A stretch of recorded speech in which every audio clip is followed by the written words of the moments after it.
Shane, thank you for coming. How did you arrive in Belgium the first time? I think it was in Heracles.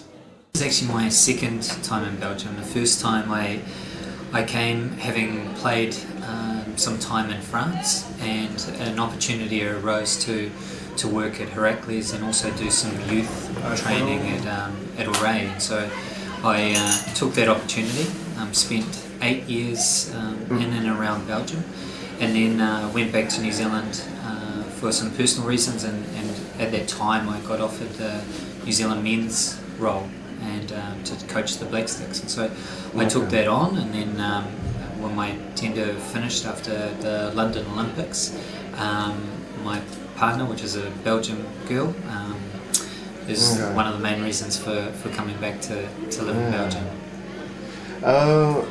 Your youth in New Zealand, your family, tell us. So youth-wise, I think I grew up as most New Zealand boys do, playing a lot of different sports, and it's very much an outdoor culture and very much a sports culture. So I've always had a love for different types of sports, and so it was a nice progression to move from growing up and playing sport to moving into travelling with sport, and then ending up coaching and turning, I guess, my passion into my job. So that was a little bit of my how that developed. And my family in New Zealand is I haven't got children or anything of my own, but there's my mother. Your brother? Yeah, I have a brother and a sister. My brother lives in Australia, and my sister is in New Zealand. She has children, and I see them try and go back once a year. You are a tonton. Tonton, yeah. Okay, you speak a lot of French. No, pas du tout. Si, Shane. Sometimes I hear you to repeat what Kosh saying. Something like that. You played in a national team of New Zealand? Yeah, I did. I played probably from 95 through to 98 in the Black Stick side, but the times have changed a bit. We never played as many internationals as they do now, and I think now it's very difficult to have a full-time career as well. And at the same time I was playing internationally, I was also teaching, so I was combining two careers really. When you were in Belgium after Heracles, you coached the Belgian woman?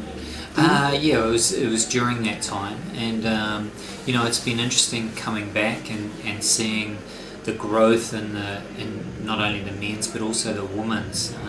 I still think the women are probably 5 to 6 years behind where the men are, but if they keep progressing how they are, and I think Pascal and his staff are shifting them quickly,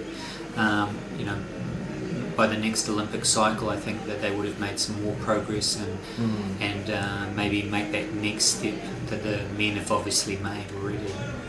In your time, were the Belgian women not semi-professional? No. We had a lot of obstacles. I think people taking women's hockey seriously enough, and also the players understanding the commitment to compete internationally is so great that it can't be a part-time thing. You have to fully commit to it. I think some of the younger players coming through understand that, but it's a whole culture shift, and you can see with the success of the men, it's becoming easier to make that shift, and with the woman doing well, then that in turn helps. During your coaching at the head of the woman, there is a growing, but not enough. And today, the growing is a reality when there are 12 in the world. I think they are growing, and it's just an evolution. The more they gain success, the more they see that they get reward for the effort they put in, then they will continue to grow.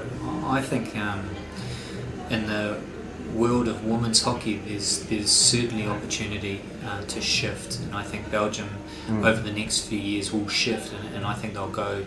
I think they'll break into that top 10 quite soon, and then from there you look at top 8, top 6, and then it's a different sort of competition. For the moment, it's not enough. The kern of the woman is not great enough. I think it's still quite light. I think that the federation's working very hard to increase the numbers, but I think there are gaps in the program, and I think when you have a standalone women's team, and then you have a development squad, and then an under 21, and then under 18 that are fully complete, then you can really compete in that top 6 bracket. Yeah, just like the men have done.